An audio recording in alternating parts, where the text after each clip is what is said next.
Midnight, the hour when the city breathes secrets. The dim lights of the Ferrenot precinct flickered to life for the first time that night. A reluctant glow, as if even the bulbs knew this was a bad night for illumination. Shadows clung to the corners, stretching across the room like they belonged there. Inside, the air was thick. Thick with cigarette smoke, thick with tension, thick with the weight of another case that shouldn't exist. Detective James, Jack Morgan, sat at his desk, staring at the grim photo of a new victim. Another one. Another name that would fade into the background noise of crime reports and forgotten files. Unless he did something. His long fingers tapped nervously on the surface of his desk. A rhythm of impatience, of frustration, of something not quite right. Across from him, Ethan Cole reclined lazily in his chair, feet up, coffee cup in hand. But Jack wasn't fooled. Ethan was like a snake at rest, still, but never truly relaxed. "This one's different, isn't it?" The words cut through the haze. Jack didn't look up. Didn't need to. Same city, same kind of mess. But yeah, something feels off. This isn't the same as the others. Ethan let out a low laugh, shaking his head. "You're always seeing shadows in the corners, Jack." A pause. Then softer. "What makes this one different?" Jack finally looked up, his eyes sharp, calculating. The pattern, this victim. It's too clean. No sign of struggle. No robbery. It's personal. Ethan arched an eyebrow. The look of a man who's heard it all before. "Personal, huh? You always say that. But what does that even mean? We talking revenge? Or is someone just getting their kicks off killing people?" Jack didn't answer right away. Instead, he flicked the picture closer to Ethan. This was a message. A breath. Then lower, like a confession. "And I think they're watching us right now." Silence. The kind that isn't empty, but filled with invisible eyes. Ethan leaned forward, his smile fading. "You always assume we're being watched. I think you're paranoid." Jack exhaled slowly. "Maybe." A pause. A long one. "But I've been right before." And that was the part that scared him. A long silence. Ethan finally leaned back, crossing his arms. "So, what do we do now? Go looking for a ghost?" Jack stood up, slowly, deliberately. "We find out who's behind this, and we stop them before it gets worse." As they gathered their things, stepping out into the dark streets of Ferrenot, Ethan shot Jack a glance.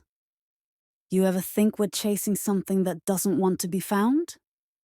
Jack hesitated. Just for a second. Then, barely above a whisper, "I think that's exactly what they want us to think." And with that, they disappeared into the night.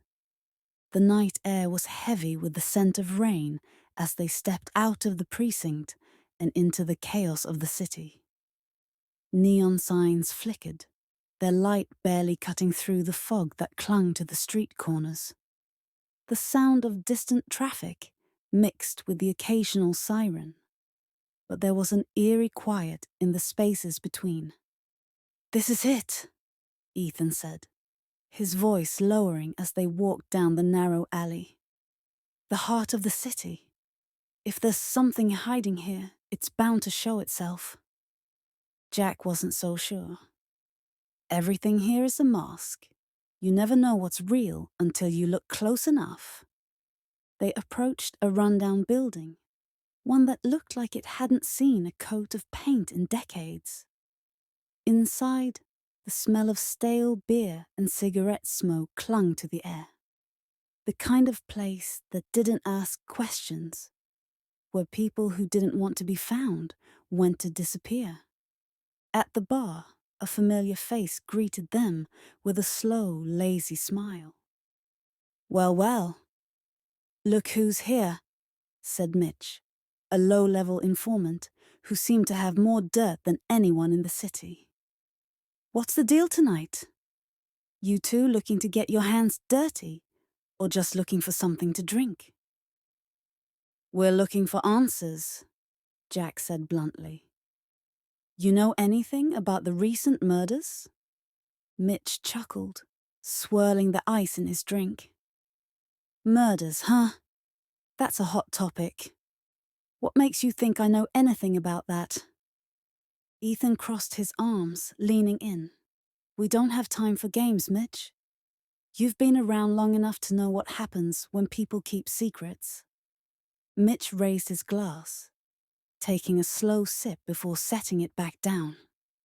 "All I know is there's talk. You two keep digging. You might get more than you bargained for. Just remember, in this city, it's not always the killer you need to worry about. Sometimes it's the people hiding behind them." Jack's eyes narrowed. "What do you mean?" But Mitch just grinned, pushing his drink away and standing up. "Find the right people, and you'll find your answers. But be careful who you trust." As Mitch walked away, disappearing into the shadows of the bar, Ethan turned to Jack. "What do you think that was all about?" Jack exhaled sharply, his eyes scanning the dark corners of the room. "I think someone's playing games with us, and I don't like it." The rain had started to fall harder as they left the bar, their footsteps echoing in the empty streets. Something in the air had changed, and it wasn't just the storm. The city felt heavier now, like the weight of all its secrets was pressing down on them. "I don't trust that Mitch guy," Ethan said, kicking a can down the street. Jack nodded, his jaw clenched. "He's hiding something. We just need to figure out what." As they approached an old warehouse, the hairs on the back of Jack's neck stood up. There was something off about this place. Something that felt too familiar, like they were about to step into a trap. "This is it," Jack muttered. "Something tells me this is where it all connects." Before they could make it inside, a figure stepped out of the shadows, blocking their path. "Didn't think you'd get this far," the figure said, voice low and grating. "But you're too late. The game's already over." Jack's hand instinctively reached for his gun. But before he could react, the figure vanished into the night. Ethan took a step forward, eyes wide. "What the hell was that?" Jack stared into the darkness, his mind racing. "I don't know, but we're getting close."